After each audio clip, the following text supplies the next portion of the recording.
Hoy tengo la suerte además de presentaros a un amigo. Es que esto va a ser tan bonito porque ya me conocéis. Yo voy haciendo entrevista a las personas que más interesantes me parecen, que más tienen que aportar. Algunos son conocidísimos y yo solamente hago que fardar así orgullo de amiga y de fans, como dice mi madre, que ya la he visto por ahí conectada. ¿Cómo se nota, mamá, que ahora estás con el wifi, y no con el 4G, 3G en el pueblo? Bueno, me alegro mucho de veros a todos y todas. La verdad que veo que os vais conectando y me gustaría que mientras entráis supierais que soy una apasionada de las historias, que lo que hay aquí atrás no es un croma, que son mis libros de verdad verdadera y que estos de aquí en oscurito son la parte pues llena de cómics, llena de literatura fantástica. Hoy voy a contar un secreto y es que muchas de las veces cuando me preguntáis por qué cuento este tema de ay, bonita tú, Cristina, que he visto muchas entrevistas, tenéis que seguirla.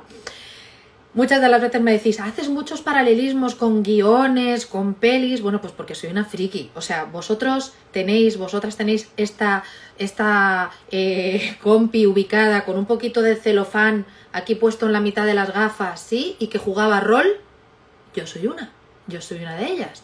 Así que es normal que el mundo de las historias siempre me haya apasionado. Primero porque soy un ser humano y aquí que hay gente que sabe de storytelling sabe que es una de las maneras que tenemos de comunicarnos los que tenemos sangre por dentro, ¿verdad?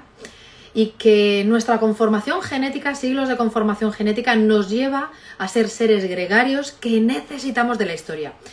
Yo soy absoluta y completamente fan de los cuentos. Siempre he creído que ayudan a dormir a los niños y que nos despiertan a los adultos. Me pasó hace unos años que fui a ver, porque me lo recomendaba Trápalo, fui a ver una obra de un cuentacuentos de alguien que hablaba de las 1001 noches. Fui solita, porque en muchos de esos espectáculos pues me gusta ir sola para no condicionar, y me quedé alucinada con la capacidad que tenía este magnífico orador de ubicarnos en el contexto de las 1001 noches. Además pues no llegaba a la noche 100 ni de broma, y hoy habrá más de, no, que digo, pues casi en sus comienzos. Y yo decía, hombre, 1001 noches, una vez a la semana, este caballero tiene noches por delante.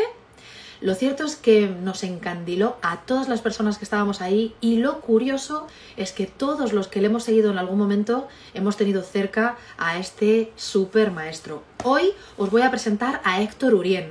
Sé que está ya conectado y necesito que me pidas salir, amigo. O sea, necesito que me pidas participar.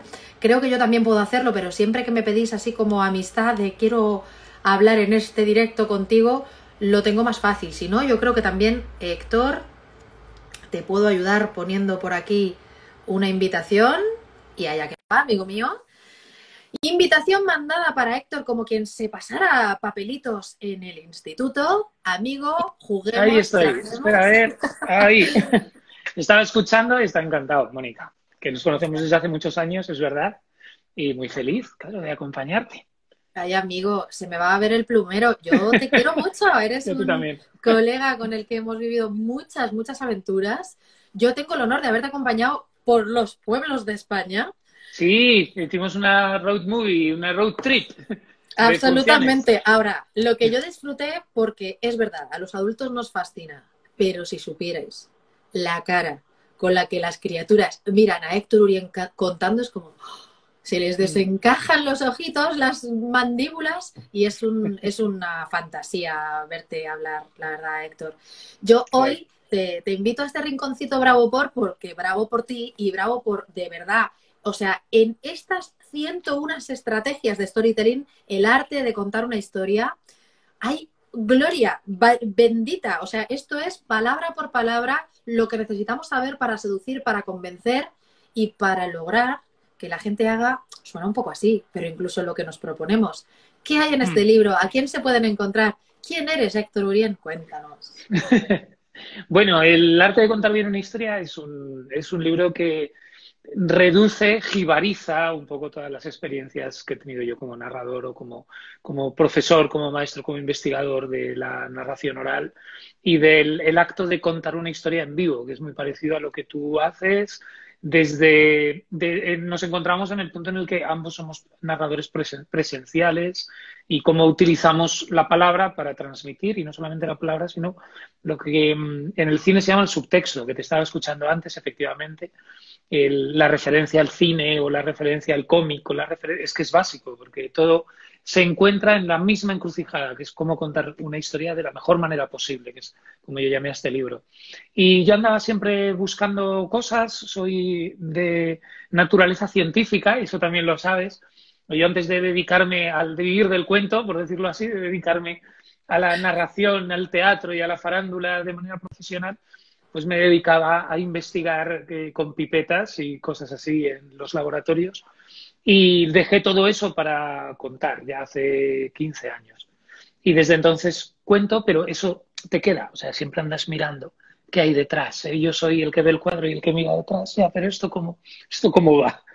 Y eso es a lo que me dediqué, a observar, a enseñar, a utilizar un laboratorio donde aprender todas esas cosas, y luego eso cristaliza en dos libros. El primero que lo saqué hace 5 años, que se llama La narración fractal. Eso lo tengo aquí, La narración fractal, difícil de encontrar, o sea, tesorito, también lo tienes por ahí tú. Y el que saqué hace bien poco, que se llama El arte de contar bien una historia, que es el que has mostrado, y que es un libro que yo lo quise escribir, ahí, yo lo quise escribir llevaba tiempo con cosas en la cabeza para hacer una especie de manual. Y recuerdo esto el verano pasado que leí, no sé, llegó a mis manos, ¿no? Yo recuerdo a Alexis de Pimienta, con un amigo también, que me habló hace años de un libro de Schopenhauer que se llama El arte de tener siempre razón. Y yo dije, ostras, y lo leí, ¿no? Y me pareció muy interesante se llama El arte de tener siempre razón, 38 estrategias para la dialéctica erística, o sea, para discutir.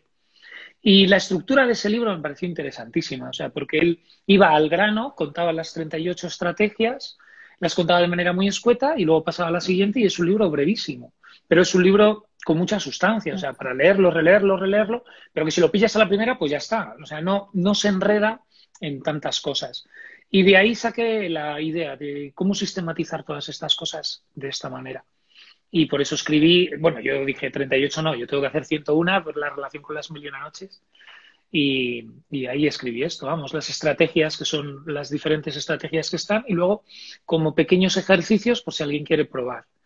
Y ahí está. Y estoy Hombre, muy pero contento, está muy buen rollo. lo bonito es que es una Dime. maravilla. Yo he abierto una por aquí que tengo que comentar contigo, pero lo bonito es que surja el conocimiento, aparte de todo lo que te has formado, porque tú eres actor, eres un gran lector, compartimos un montón de música y un montón de experiencia, ya os digo a la audiencia que lo voy a dejar grabado, que ya me lo estaban preguntando directamente, y que además hay que leerle. O sea, es un regalazo de Navidad, es un libro breve, pero va cortita y al pie, que me gusta a mí decir. Es una maravilla de estrategia, cada una de ellas son una fantasía, y muchas de verdad os van a recordar por qué os han funcionado los cuentos que os han funcionado, que os han gustado o que incluso contáis. Pero a mí me gustaría que supierais, que quedara súper claro que esto surge a partir de ese laboratorio, que ya no es con bata blanca, pero que a partir de los cursos que tú das, y me gustaría saber si estás pudiendo dar cursos o si este nuevo 2021, pues si todo parece que pudiera permitirnos por número, vas a seguir formando en este maravilloso arte de la narración oral. Y que surja de ahí me parece una maravilla. O sea, que tú te has encontrado que la gente necesita esa herramienta para poder contar mejor, Héctor. Sí, sí, claro, yo he visto que el narrar, bueno, es que la persuasión y la comprensión del otro, de lo que tú puedes transmitir, la transmisión no solamente de la palabra del logos, sino la transmisión de la emoción. O sea, nadie crea la palabra cuando hay un gesto. O sea, si a ti no, pero alguien le dice quiero, pues no crees a la palabra, tú crees siempre a todo lo demás. Y eso es el cuento. El cuento extrae la parte emocional y da la comunicación emocional. No da la comunicación únicamente informativa, aunque puede llevar un elemento informativo también. Así que a mí me parece utilísimo para comunicarte en todos los aspectos, incluso Una cosa que me encantó el año pasado, me invitó el Instituto Cervantes a contar en Marrakech y entonces estoy allí con el narrador decano de la Plaza Jemal Efna, que es, tú fíjate, Jemal Efna, o sea, la gente está contando en Marrakech desde el siglo XI o incluso desde antes y uno va transmitiendo a otro el testigo y así. Hay un hilo que no se corta y a mí me ponen a contar con el narrador decano, que es el guardián de una tradición tan grande.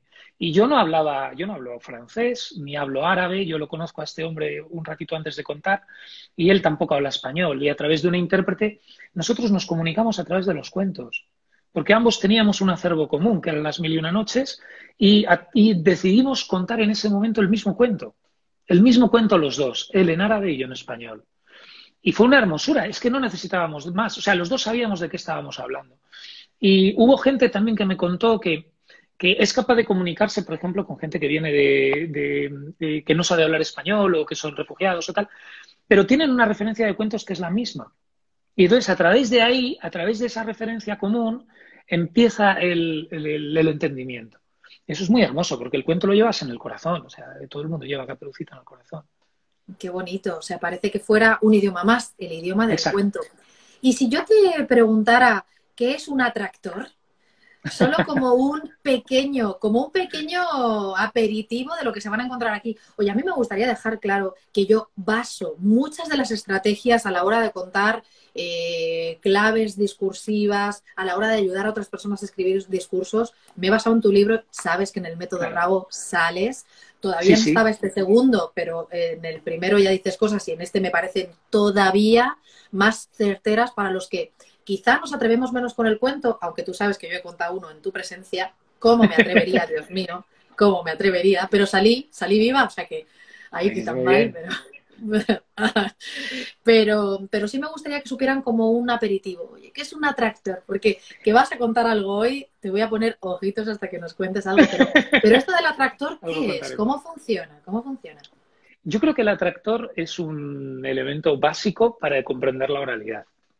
Y o sea, lo que estamos hablando, ¿eh? Una cosa es el cuento escrito y otra cosa es el cuento oral. Son dos comunicaciones totalmente diferentes, por esto que hablábamos. O sea, la persona que escribe, el único arma que tiene es la letra escrita. Y sin embargo, la persona que cuenta, además de la palabra, por así decirlo, tiene todo el subtexto, o sea, toda la comunicación gestual. O sea, yo no necesito poner un adjetivo. Si yo digo, eras una vez un hombre, el que entiende por dónde voy. O sea, yo no necesito adjetivar. Esto es imposible. Esta matización que tú haces con el tono, con el cuerpo, con la voz, es imposible de hacer solo con el texto. Entonces, ahí hay una diferencia entre el terreno oral y el terreno escrito. Y todos estos cuentos orales, todos estos cuentos que nos han llegado, que no son de nadie, pues los que se conocen más, como Caperucita o Cenicienta, los que conocemos nosotros más, esos no parten de una fuente escrita, parten de una fuente oral. O sea, yo te lo cuento a ti, tú lo escuchas, algo se queda en tu alma, y entonces tú se lo cuentas a otra persona y esa persona a otra. Y además, esos narradores, su circunstancia a veces es que eran analfabetos, como los improvisadores. Los improvisadores en verso son, en muchos casos, analfabetos, o sea, no saben leer, pero saben retener. Tienen la técnica de la retención. La técnica de la retención que hace que el cuento sea reconocible con el paso de los años. Eso lo consigue lo que yo llamé atractor tomando un concepto prestado de la física. Y yo llamaba atractor a los elementos que hacen que la historia sea reconocible, porque se quedan en tu corazón. Hay dos tipos de atractores. Uno es el estructural, que es el que yo necesito para que pueda contar la historia. Si yo conozco los atractores o la colección de atractores del cuento, el cuento no se me escapa, entonces yo no necesito memorizarlo absolutamente, puedo permitirme un juego, puedo permitirme la improvisación. Porque yo sé que Caperucita Roja tiene que vivir al lado del bosque y que la abuela vive al otro lado del bosque. Y si yo no traiciono esos atractores estructurales, el cuento fluye solo, no necesito mucho más.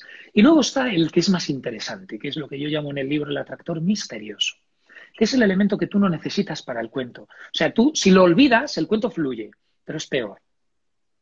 Y hay cosas que son simbólicas que por alguna razón están mejor contadas con eso. Por ejemplo, el que Cenicienta sea reconocida por los pies. En algunas versiones, fíjate que Cenicienta, conocemos los cuentos de Cenicienta desde el siglo X antes de Cristo, las versiones más antiguas. O sea, tiene 3000 años como mínimo. Tiene muchos más, seguramente. Y en todas las fotografías que se van haciendo de Cenicienta a lo largo de los tiempos, en todas, Cenicienta es reconocida a través de sus pies. Ya sea el pie vendado, ya sea el zapato, ya sea la forma del pie, pero siempre es reconocida por el pie. Eso es un atractor, que tiene que ver con la psicología no solamente de una persona en un momento concreto, sino de todo el mundo. Cenicienta sea reconocida por los pies. Y es muy, muy hermoso. Si tú eres capaz de localizar en lo que tú quieras contar, sobre todo una historia, que tienes que estar muy aquí y ahora, tus atractores estructurales, es decir, el hilo argumental, la cadena de sucesos necesarios, y además los atractores misteriosos, ese elemento hermoso que cuando tú escuchas el cuento dices, ¡ah, qué bueno esto! Yo recuerdo de niño, mi abuela contaba, y mi abuela le encantaba contarme el cuento de los 7 cabritillos. Y yo recuerdo, el momento que recuerdo de los 7 cabritillos es el momento en que el cabritillo pequeño se esconde en el reloj de cuco. Yo no sé si un cabritillo se puede esconder en un reloj de cuco. Sospecho que es imposible que eso suceda. Y sin embargo, a mí me fascinaba, hasta el punto de no ser capaz de recordar otras cosas. Pero eso se me quedó en el alma. Eso es un atractor misterioso. Y eso se transmite emocionalmente de unos a otros. Así que a cualquiera que quiera contar, localizar los atractores estructurales, los misteriosos, y a lanzarse.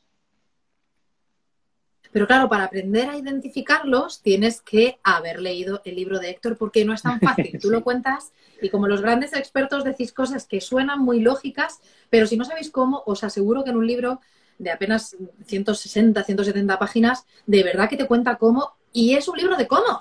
O sea Sí. que este momento puedo aprender a narrar. ¿De verdad es factible? Ya no solamente saber lo que funciona, Héctor, porque yo lo he contado muchas veces que la gente va al cine y cuando sois expertos en guión o cineastas, yo comparto una velada de cine con alguien que sabe de cine y me dice una serie de cosas que yo no controlo, ¿no? De has visto este plano cenital, Claro. secuencia, tal. Y a mí me interesa saber si la gente se casa al final de la película o no se casa, ¿no? Cada uno con sus intereses.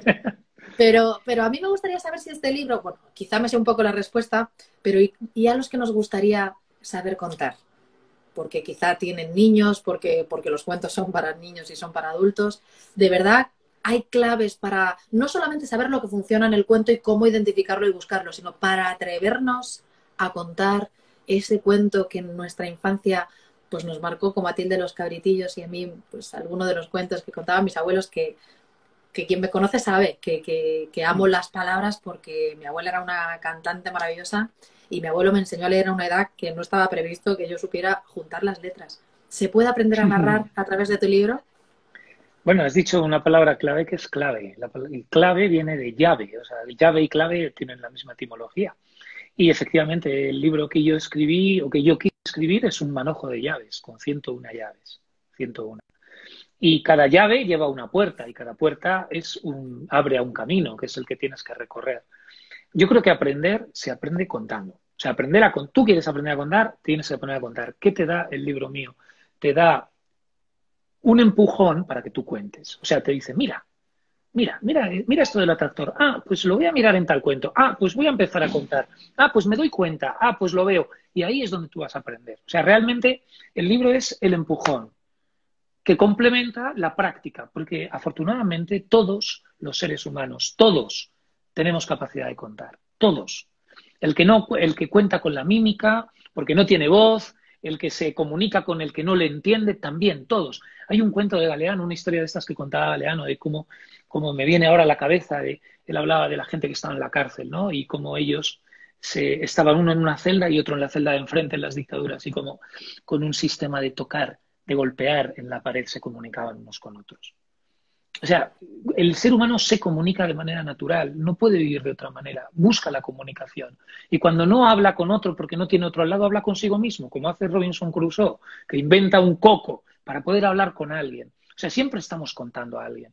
Así que aprovechemos esa inevitabilidad. O sea, ya que no podemos hacer otra cosa más que contar, divirtámonos contando y contemos bien. Y lo que hay en el libro del El arte de contar bien una historia son formas para contar un poquito mejor. Gracias, qué graciosa. Son formas de contar un poquito mejor y de decir, ¿qué puedo hacer para que el cuento esté mejor contado? ¿O por qué este cuento está mejor que este? ¿Y qué hago? De momento contar. Y luego A mí me gustaba eso de darte cuenta para contar, porque sabes que el mundo del desarrollo personal siempre lo tengo de cerca, aunque mis clases sean de discurso, de comunicación verbal y no verbal. Sabes que flirteo mucho con esta cosa de la detección de la mentira, que me gusta mucho qué coherencia hay y que tu mundo y el mío se han mezclado en esa otra parte de la oralidad, aunque siempre me ha parecido que lo tuyo tiene una pátina de ensueño que algunas veces echo de menos. Pero sí me gustaría eso, destacar, darte cuenta para contar. Dicen por aquí, Moni también tiene un coco, es que la pandemia ha sido muy especial. Pero fíjate, yo quiero decirte, hay veces que Ana Márquez, que es una genia, hace unas agendas preciosas. Tienes que conocer a Héctor porque, y esto lo quiero contar para los madrileños o para cualquier persona que ya sabes tú que Madrid iba a decir un puerto, bueno, el mar nos lo inventamos, pero desde luego acoge a todos los que quieran y a todas las que quieran cuando se pueda más. Acoge a todo el mundo. Mis padres son extremeños y aquí les acogieron hace muchos años, pero Héctor Urien tiene un espectáculo de las 1001 noches. Yo quiero que nos cuentes sobre cómo son tus cuentos de las 1001 noches. Claro, porque ya es lo que decías, que esto sale de un laboratorio porque es un laboratorio rueda. O sea, yo me como mi propia comida. Quiero decir, todas las estrategias que veis ahí, yo las utilizo para contar, las utilizo. Y uno se sienta a ver mi espectáculo y mira, mira cómo hace, mira esto de mi manera. Y con eso cuento, claro, tengo espectáculos que están disponibles, o sea que uno puede ir, ahora mismo en Madrid. Y tengo el de las noches que estás hablando en dos variantes. Una que es contar la historia de Sherezade, que se está todos los sábados en el Teatro de la Latina. Y otro que es Las noches una por una, que es el que tú viniste a ver, el que empecé por la 1, la 2, la 3, que va por la 297, lleva 8 años y le quedan otros 16. Si no hay pandemias, otros 16. Esperemos. Y ese volverá después de... O sea, hemos hecho ahora un par de cosas piloto para no dejar el año sin contar. Y en enero va a volver del tirón otra vez. Así que, y eso es los martes. Pero bueno, que pronto en el Instagram mío colgaré donde ando. Y ahí es donde uno puede ver realmente qué se puede hacer con la palabra, cómo se trabaja con la palabra, con un cuento contado durante hora y pico, una historia, o a veces varias historias metidas, los porcerteos que están ahí. Que esto, bueno, Mónica, para los que escucháis, Mónica es la brillantísima epiloguista del libro, que he de decir que a mí me fascinó el epílogo. Ahí está, efectivamente. Se lee al revés porque ella tiene ascendiente árabe. No puedo evitarlo, ya me gustaría. No está en árabe, está mi nombre aquí, muy cerquita del de Héctor Urien y nada, de un señor que prácticamente no se le conoce. Es un artista maravilloso que yo admiro profundamente, ya lo sabes tú. Sí, que solo tiene... para mí, tu amigo Jorge Drexler. Jorge Drexler, sí, que solo tiene 5 Grammys y un Oscar. Nada más. No, pues es que lo hace así regular él. Yo, bueno, sí. Tú sabes que le admiro mucho, la verdad que sí. Sí, es un gran genio, otro maestro de la palabra, un gran compositor. Y oye, ¿y cómo conseguiste un prólogo de Jorge Drexler? Es un gran amigo. Y un montón de grandes. Bueno, Jorge es fan de tu trabajo. Sí, de tu trabajo. Somos muy buenos amigos. Porque él es tu amigo, pero tú eres el mío. Jorge es fan de tu trabajo. Sí, sí lo es. O sea, Jorge viene a verme mucho a las funciones que yo creo que las ha visto todas y luego viene a las noches, como va cambiando los cuentos, viene de vez en cuando. Y con Jorge, sobre todo, empezamos a hacer una amistad grande cuando él tuvo la charla TED. Esto lo ha contado él varias veces, así que no desvelo nada que no se sepa. Y él tenía la charla TED y yo le ayudé con la charla TED y utilizamos una técnica que está en el libro. Así que si veis la charla TED de las décimas de Jorge y leéis el libro, lo tenéis al lado. De hecho, en el libro está marcado qué técnica está usada. Y ahora basta con que la localicéis, porque lo hicimos a posta y funcionó súper bien y se ve en la reacción del espectador. Pero bueno, que Jorge es un tipo con una curiosidad intelectual increíble, o sea, es un hombre que siempre está aprendiendo y por eso le va tan bien y por eso él sigue sacando cosas y hoy, este año, estaba nominado a los Grammy otra vez. ¿Sabes? Que es que porque no para de aprender, no para de querer ver qué hay detrás de las cosas, tiene curiosidad, se atreve para probar. Es un gran tipo, Y como somos amigos y como habíamos tenido experiencias juntos y tal, pues yo le pedí a dos personas que eran muy queridas y muy importantes, a él el prólogo y a ti el epílogo. Que he de decir que es brillante tu epílogo. Te lo he dicho en persona y lo digo públicamente. Es absolutamente brillante, o sea, es una sorpresa detrás de otra y es una manera magistral de contar una historia, porque lo que tú haces en el epílogo es contar una historia muy concreta que también está contada, creo que Galeano también tiene ese cuento contado de otra manera, pero a mí me flipó porque tú le diste una vuelta más. Y es que yo dije, joder, qué guay que me acompañe y qué guay ese final, porque uno puede agarrar el epílogo tuyo y también comprender las cosas que están anteriormente, aunque tú, bueno, el libro lo habías leído un poco, pero que da igual, porque llegamos a las mismas conclusiones, porque son cosas que son ciertas. O sea, quiero decir que han sido observadas, no son cómo debería ser, sino cómo he visto yo que es. Y por eso, gente que lee el libro dice, es que esto ya lo sabía, hay cosas que sabía y cosas que no. Claro, de eso se trata. De eso se trata. Y tú sabes cosas que yo no sé y de lo que se trata es de generar todo ese conocimiento, de ponerlo junto. Bueno, yo cuento contigo y lo sabes, en este curso online del Método Bravo eres uno de mis super bonus. Sí. Y para mí fue un reto escribir un libro, porque yo cuento muchas veces con escribir un libro. Lo fue escribir un libro. Yo no me siento escritora, siento que soy autora de un método, pero desde luego fue un gran reto y una responsabilidad escribir tu epílogo y nada, estar aquí al lado de dos grandes señores como Jorge Drexler y mi gran amigo Héctor Urien, que es quien es el verdadero protagonista, evidentemente, de este gran libro. Para mí, yo lo dibujo como una cajita dentro de una cajita, así que para las personas que me siguen, por favor, recuérdame bien clara tu web, Héctor, quiero decirla con claridad. Sí, es hectorurien.com, aunque la tengo, a veces la actualizo más que otras, eso tengo que cuidar. Pero por redes estoy bastante ahora y ya Sí, para pero 2021... en la web tienes además el Instagram. Aquí arribita Sí, podéis seguir Héctor a Urien, Héctor, sí, o sea que lo van a encontrar. Seguro que Leila, que está por ahí conectarlo. viéndote, que también es amiga común, lo pone y yo lo puedo fijar. Ah, guay. Ver a Héctor contar es una auténtica maravilla. Lo bonito es, además a mí, que me parece que las palabras son mágicas y que tú sabes que abracadabra es una... Ay, mira, lo voy a fijar porque gran Leila, que sabes que es Lo ha puesto amiguísima común Leila. y la amamos los dos. Ahí lo tengo ya fijadito y a Leila también. Guay. Pero abracadabra, tú que hablabas de esta maravilla de compi árabe que contaba cuando contabas tú, es una expresión árabe que significa Sí. creo mientras hablo, voy creando magia mientras hablo. No sé exactamente si estoy diciendo la traducción correctamente, pero es... Yo no me acuerdo, o sea, recuerdo que tenía que ver con el árabe, no me acordaba exactamente lo que quería decir, fíjate, me lo has recordado ahora. Pero sí, eso es lo que yo tenía entendido.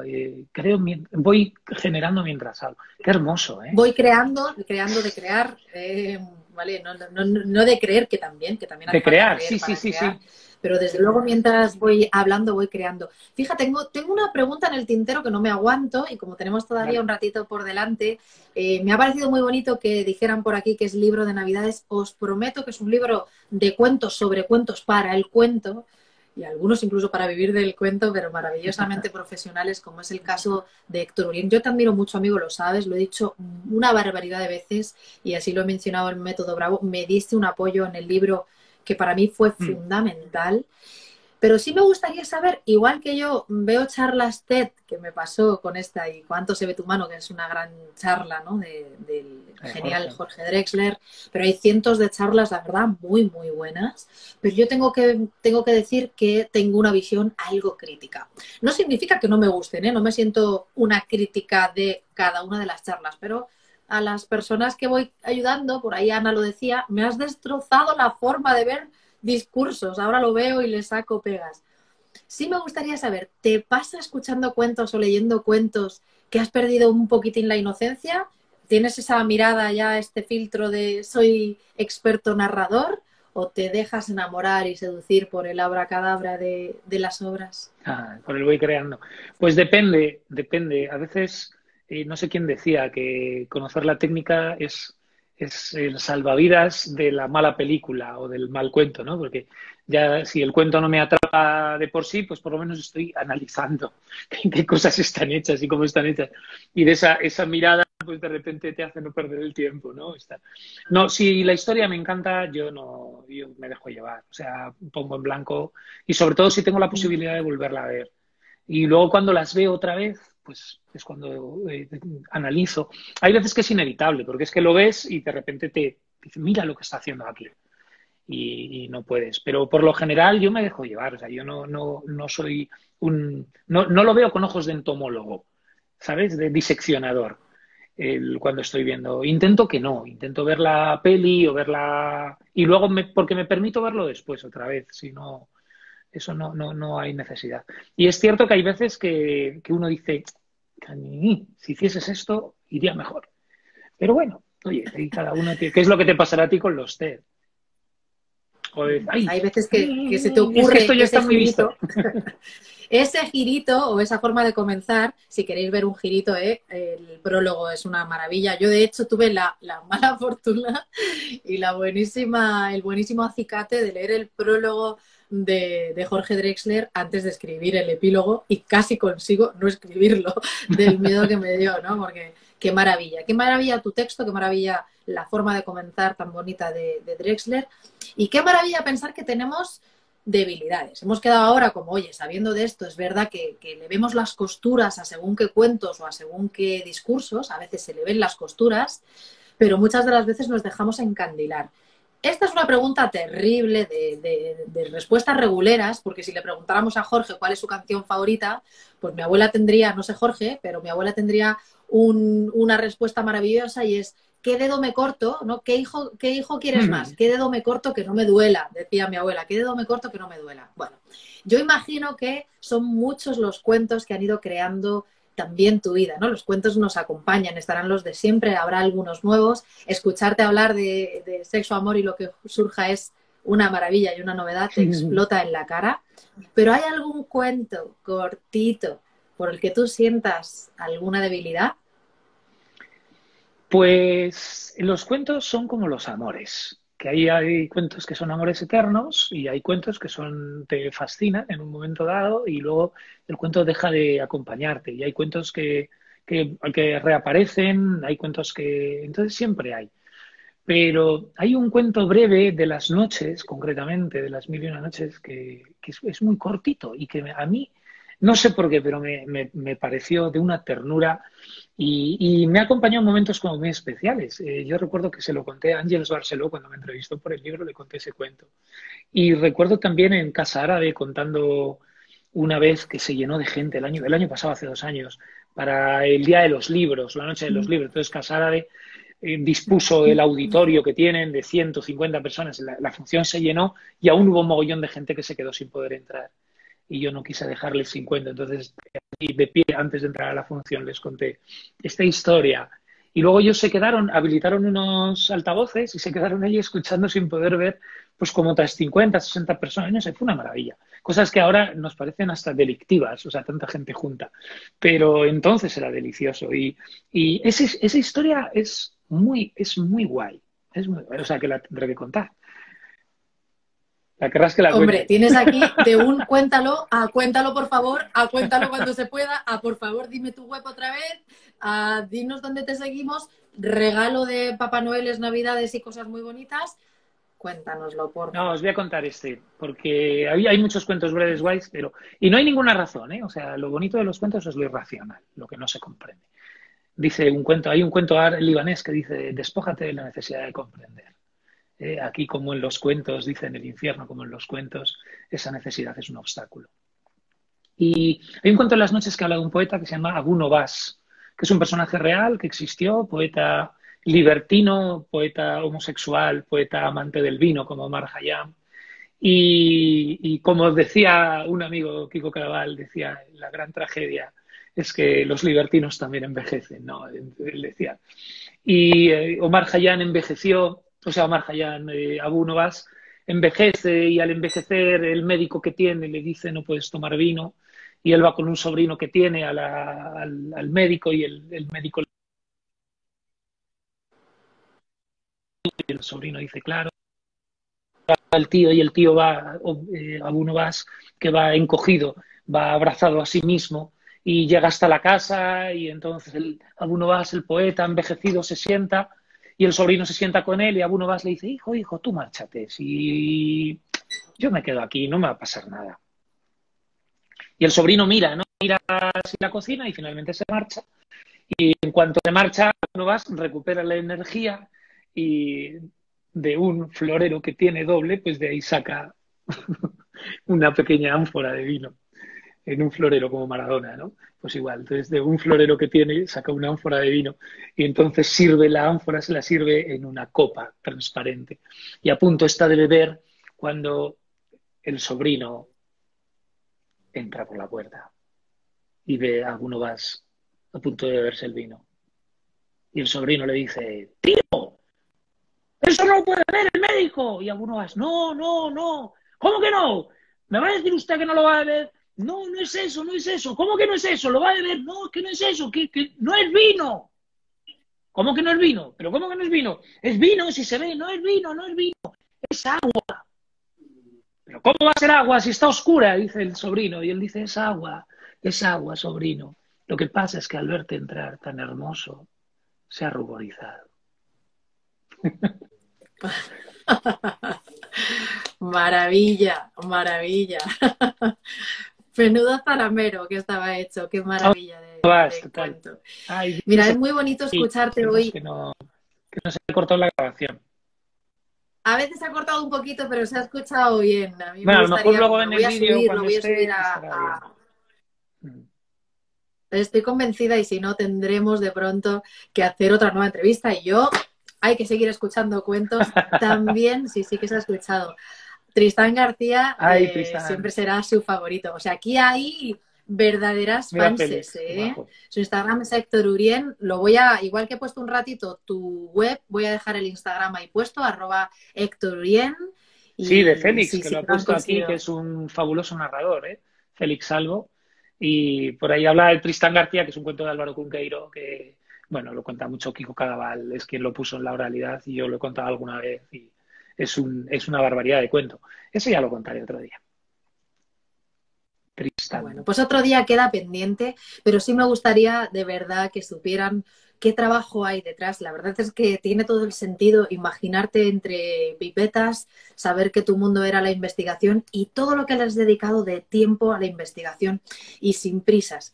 Quiero que sepáis que la primera vez que Héctor me habló de sus clases, yo reconozco que también con los años, será como el poeta del que hablabas ahora, me he relajado un poco en la ambición de tener ganas de llegar a todo el mundo. De hecho, yo estoy haciendo un programa, se llama Traspasa la pantalla, y quiero 10 personas y ni una más.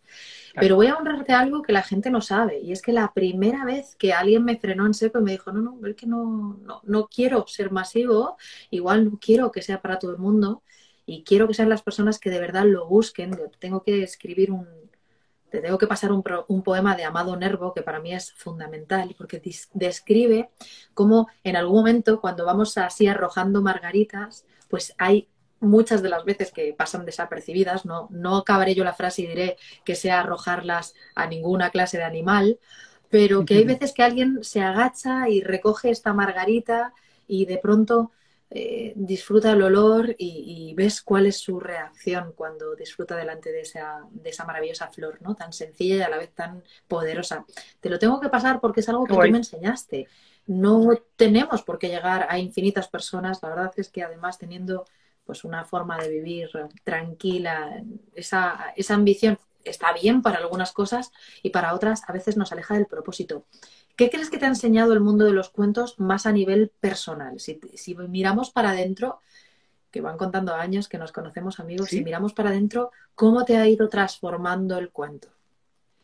Yo creo que el mundo de los cuentos, el cuento en sí y la forma de contar y los cuentos que yo he contado, lo que me han enseñado es una forma de vida.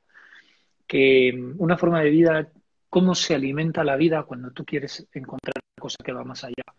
Cómo el entusiasmo me hace por querer entender un poco más, por querer ir un poquito más allá. Que eso me lo dieron las 1001 noches, o sea, comprender que no se trata de quedarte en tu lugar, sino de ir, de salir, de ir al gran exterior, de utilizar la referencia de dónde sales, pero no a dónde vas. No sabes exactamente a dónde vas, pero sabes de dónde sales. Y de repente encuentras otra cosa y otra cosa y otra cosa. Y eso lo han dado los cuentos. O sea, ese perderle el miedo a la valentía, los cuentos.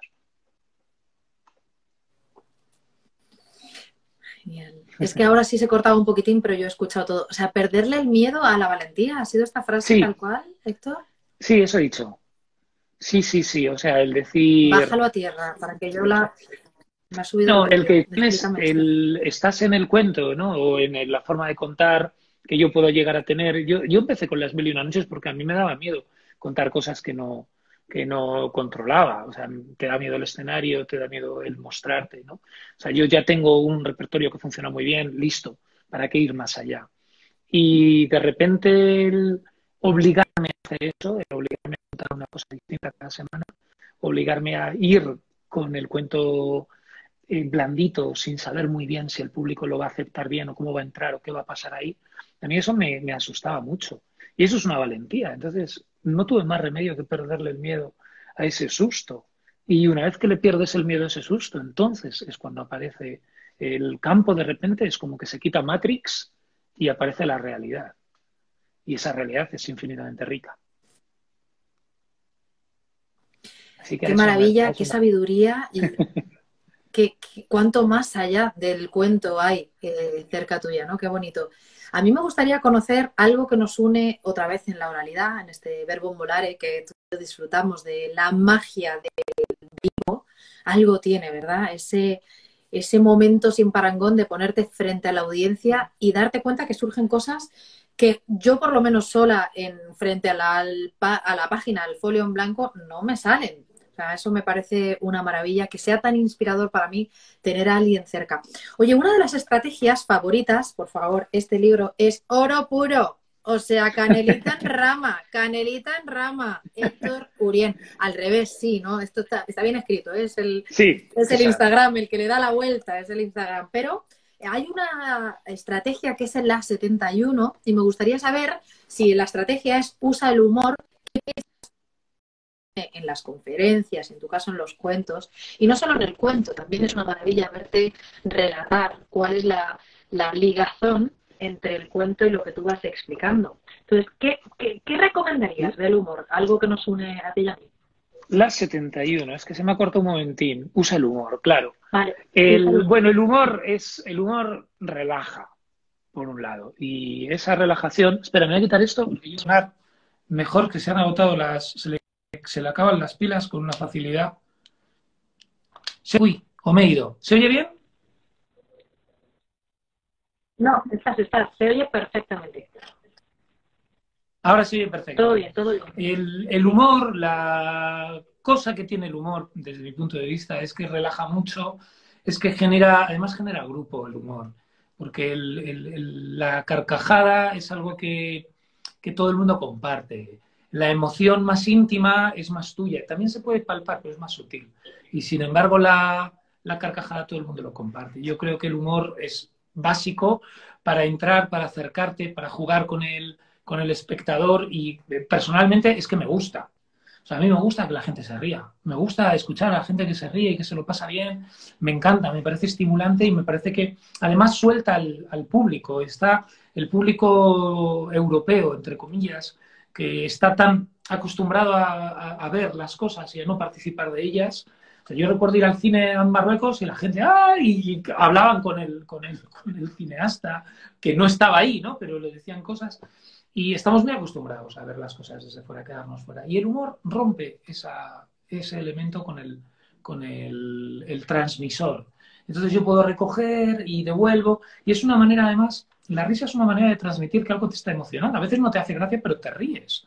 Porque te está tocando en lo irracional. El grito y el llanto y la risa son una manifestación de que está pasando algo a nivel irracional. Y eso con el cuento es básico, porque, como hemos dicho, es una comunicación irracional. Es muy buena respuesta. Pero fíjate que hay una cosa en la que, hablando con Dani de la Cámara, es un directo que tienes por aquí. Tengo muchas ganas de Vale, vale. presentarte a algunos amigos. Pues por ahí estaba Javi Divaro, que también es un experto en narratología. Creo que tú, evidentemente, eres más narrador, además de conocer el metacuento, y él trabaja en Coca-Cola. Tengo muchas ganas de uniros y de que habléis de estructuras y seguramente os una y yo me vaya a tomar un café porque estaréis contando cosas en las que yo me pierda y prefiera disfrutar viéndoos charlar. Pero con Dani de la Cámara, que es gran amigo, ¿tú te acuerdas que presentó mi libro, El método Bravo, en el teatro, el otro día decía algo, ya no me acuerdo si justo en ese directo o hablando antes, como tú y yo hemos charlado unos minutos, oye, qué suerte que nos encontramos cara a cara, traspasando la pantalla en este ratito juntos que me has concedido tan generoso. Pero él me decía, Mónica, yo como en mi parte más actoral, o sea, me era más sencillo hacerles emocionar con Chekhov y ponerme dramático, bajar la voz a los infiernos y sacarles una mini lagrimilla así en la comisura del ojito, que a veces hacer reír, que es complicado. O sea, que me ha gustado tu respuesta, pero si hablamos de valentías, ¿tú eres de los que piensan que en el humor nos la jugamos más que cuando contamos algo dramático que puede generar una emoción sin parangón? Hombre, es que el humor se ve si funciona, ¿sabes? Si el público se ríe o no se ríe. Por eso yo creo que y los demás lo notan. Los demás lo notan, ¿no? Es que la carcajada se ve. Y eso que el humor no siempre se corresponde con la carcajada, pero se miden carcajadas. O sea, si tú te presentas como humorista y no sacas carcajadas, no funciona. Entonces, es mucho más evidente la cosa que con el drama. Simplemente eso. Pero yo no sé si es más fácil o más difícil. Creo que va con la persona y va con la persona que transmite y con la persona que recibe. Pues hay quien es más sensible al humor, hay quien es más sensible al drama y el contrario. Yo en el libro hablo de ¿cómo le decía? Porque me basaba también en Aristóteles, en la poética. Y busca 4 emociones ahí. O sea, está la risa, está la tragedia, está la ternura. La ternura funciona muy bien. Y la ternura yo lo defino como la contemplación. Entonces tú sientes ternura cuando contemplas lo que consideras que merece lo bueno. Tú ves algo que merece lo bueno y entonces sientes ternura. Y esa siempre funciona. Esa es una emoción que es muy bonita para transitar. Y el humor, lo que pasa es que es evidente. El humor es evidente. A mí me gusta, yo no me presento como humorista, me presento como narrador. Entonces yo no me veo forzado a hacer reír. Si la gente no se ríe, pues está todo bien. Pero sí me gusta que la gente se ría y busco eso. Pero la emoción que más me gusta suscitar es la ternura. Estoy al 100% de acuerdo. Dios mío, por eso, ¿veis? O sea, de todas las preguntas, me desarmas 2 o 3. Es un amigo que quiero muchísimo, pero es que además, como veis, es un genio de la oralidad. Qué bonito, te devuelvo algo, estoy súper de acuerdo contigo, además son de las que más me gusta provocar. Tú sabes que tengo una vis cómica que me encanta y aprendo también mucho cada vez que te escucho. Pero me gustaría hacerte una pregunta, reflexión, a partir de una frase picasiana. Y la frase es, hay que aprender las normas, las reglas como un profesional para romperlas como un artista. Sí. ¿Alguna vez has desvencijado un cuento? Quizá no cuando tienes que honrar, pues en este caso, las 1001 noches, pero ¿alguna vez has desvencijado un cuento como cuando de pequeños o de mayores desmontamos algún cacharro y luego ponemos las piezas? A mí siempre me sobraban cosas, entonces dejé de desmontarlas porque yo decía, no tiene sentido, esto sobra. ¿Has desvencijado un cuento y has creado otra cosa, Héctor? ¿Alguna vez? No, siempre. Sí, todas las veces, porque tú tienes que traducir al lenguaje oral y lo tienes que llevar a tu terreno. Y hay una técnica que no sé si está en el libro, no me acuerdo, pero si no está, mira, de regalo para los que escuchan, traspasa la pantalla y la cuenta de Mónica. Hay algo que decía Cunqueiro. Cunqueiro es un gran amante del cuento popular, es un fabuloso escritor, y él hablaba de la memoria deformante, que también tenía Stevenson. La memoria deformante dice que es un tesoro para el narrador, que es el que tú has visto algo, te lo han contado, y tú en tu cabeza lo transformas en otra cosa. Y decía Cunqueiro, yo tengo esa memoria deformante, no porque no lo conozca, sino porque creo que la cosa, cuando la cuento yo de esta otra manera, está mejor contada, dice él. Es que está mejor contada, y punto. O sea, yo considero, desde mi punto de vista, está mejor contada. Y es así. Stevenson recuerda cuando él contaba, Stevenson, escucha el escritor escocés, él estuvo muy enfermo de tuberculosis de niño y tenía una niñera que le contaba o le leía los cuentos de las 1001 noches de crío. Entonces él estaba fascinado con eso. Y crea un personaje, de hecho, que es el príncipe Floirá, que es como el califa y el visir cuando van a escuchar, ¿no? Entonces, Stevenson, él contaba el cuento de Aladino. Y él decía que el mago del Magreb puso la oreja en el suelo, en el Magreb y de todos los pasos del mundo, reconoció los de aquel muchacho puro que se llamaba Aladino y que era de la China, que Aladino es chino. Y esto también a veces se olvida. Eso de Stevenson, que es tan maravilloso, eso no está.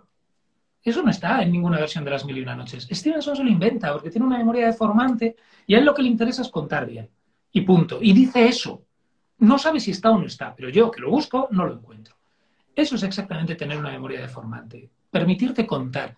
La mala lectura, que es un atributo de los poetas, sobre todo de los poetas a partir del simbolismo y del poeta a partir del surrealismo, ellos utilizan una técnica que es la mala lectura, que es, yo sé lo que pone, pero yo lo entiendo de otra manera para generar poesía.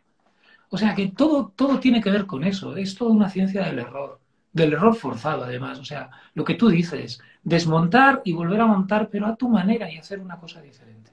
Y claro, que es lo que dice Picasso, o sea, aprender a hacer las cosas para luego poder deshacerlas. Totalmente de acuerdo. ¿Cómo no? Qué bonito resignificar cosas. O sea, a partir de ahora, todas Sí. las personas que veáis esto en directo y en diferido, no tenemos mala memoria, ¿vale? Tenemos una memoria deformante. Y a partir de ahí yo cuento que dejo el coche en algún lugar del parking subterráneo y lo encuentro a las horas, por ejemplo, porque tengo una memoria deformante. Oye, qué hermoso escucharte hablar de estrategias, escucharte hablar de cuentos, escucharte la sabiduría de los cuentos, de siglos de cuentos contadas de una forma muy sencilla. O sea, seguro que este libro primero se puede leer de una tacada, pero luego es una fortuna abrirlo por cualquier página y encontrar claves, herramientas. Efectivamente, ese key, ¿no? Esa clave es una llave para abrir a otras puertas. Pues ha sido súper bonito tenerte, amigo mío. Es una fortuna Lo contar mismo, contigo. lo mismo pienso yo, vamos, ya sabes que siempre es un gusto, que charlemos, esto lo teníamos pendiente también y que yo también te conozco desde hace mucho y yo estoy muy orgulloso de ver cómo has sido, te has convertido en un referente de la comunicación presencial en este país y eso es fantástico, vamos. Y es que eres muy buena, ¿sabes? También, es que tienes un ingenio fabuloso, tienes una capacidad de encontrar las palabras y la vuelta a las cosas que yo admiro y que yo no tengo, además. Es que me parece, y te he visto hacerlo tantas veces que me fascina. Así que yo estoy encantado. Y ya nos tomaremos una Felicitaciones. cervecita pronto también. Sí, por favor, hay que cerrar este año loco y hay que abrir uno nuevo, pero sí hay mucha gente que están escribiendo cosas hermosas y a mí me conocen, así que son todas para ti. Sí me gustaría poder proponerte eso, hay algunas personas que quiero que conozcas, ya sea a través de estas pantallas o en persona. Sabes que hay muy pocas personas por las que yo he apostado sabiendo que tenías este libraco y que contigo era caballo ganador. Me gustaría que las personas que estéis aquí conocierais a Héctor. Cuando le escuchéis os va a dejar absolutamente mesmerizados. O sea, es volver a creer en los cuentos solo a verle desplegar la boca. Es una maravilla. Así que te lanzaré alguna para de vez en cuando, porque todos los que te sigan en tu canal, y ahí he dejado a un compi tuyo que recomendaba directamente Instagram, por supuesto estás aquí arriba y yo te voy a etiquetar ahora porque lo voy a guardar, pero sí cada cierto tiempo que te pases por aquí y a modo de una clave, si te parece, y un cuento, podamos compartir Sí, sí. audiencia porque el mundo necesita conocerte. Es un lugar mejor, Sí, sí. es un lugar mejor después de conocer las historias. A mí me han ayudado en esa dulzura, en esa ternura, que a veces me hace falta. En algún momento en mi vida que ha sido más duro, y con esto me gustaría cerrar, a ver, preguntándote a ti qué es lo que te pone los pelos de punta, pero pues en algún momento que he tenido alguna enfermedad familiar, que tú lo sabes, que aquello me condicionó mucho y que tuve una temporada complicada y aún hoy da coletazos, pues es cierto que yo me mido si estoy acorchada, dura o puedo estar porosa y blandita por cuanto me permito emocionarme. No os creáis que es una cuestión intelectiva, es que o me brota, o me vibra, o no me vibra. Pero siempre he tenido un termómetro en cómo se me ponen los pelillos de punta o no se me ponen. Y esto es algo que tú me ayudaste como amigo a curar y que a mí me da el indicador de estar haciendo lo que debo, de sentir que hay algo que de verdad conecta con mi corazoncito.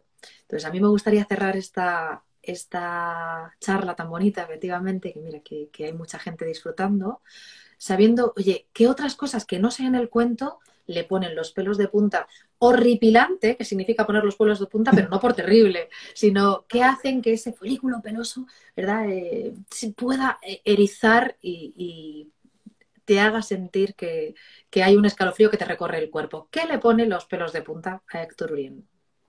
Bueno, pues más allá de lo que hablamos de la contemplación de lo que merece lo bueno, que eso me fascina y esa ternura que me provoca, y la ternura me pone los pelos de punta. Me horripila el dolor, o sea, es que es terrible, no lo puedo ver, lo llevo fatal, esas cosas me dan miedo, ¿no? La muerte no me da miedo, pero el dolor, el sufrimiento me da miedo, el sufrimiento de la gente que quiero me da mucho miedo también. Y me pone los pelos de punta, me encanta terminar las funciones, o sea, me encanta salir a bailar, cuando salgo a bailar, me encanta volver a casa después de una función, me encanta encontrar algo en un libro o encontrar algo en una persona que me fascina, me encanta cuando veo a alguien y tiene algo que enseñarme de manera sin querer, porque eso pasa sin querer.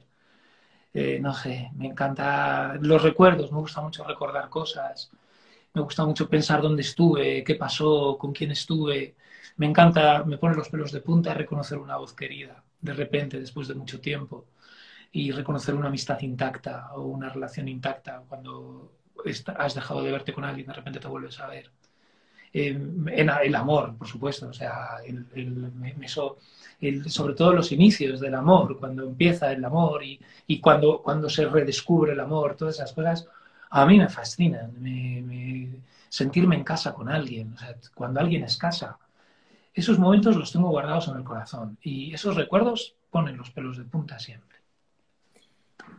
Pues para no acabar llorando en esta entrevista tan bonita, ¿cómo no va a ser mi amigo? ¿Lo entendéis ahora?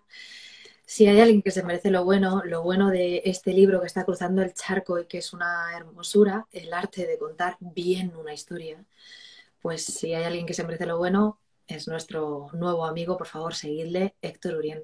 Muchísimas gracias, querido. Bueno, gracias a todos y sobre todo gracias a ti, guapa. Hablamos. Nos vemos pronto, amigo. Cuídate mucho. Mónica.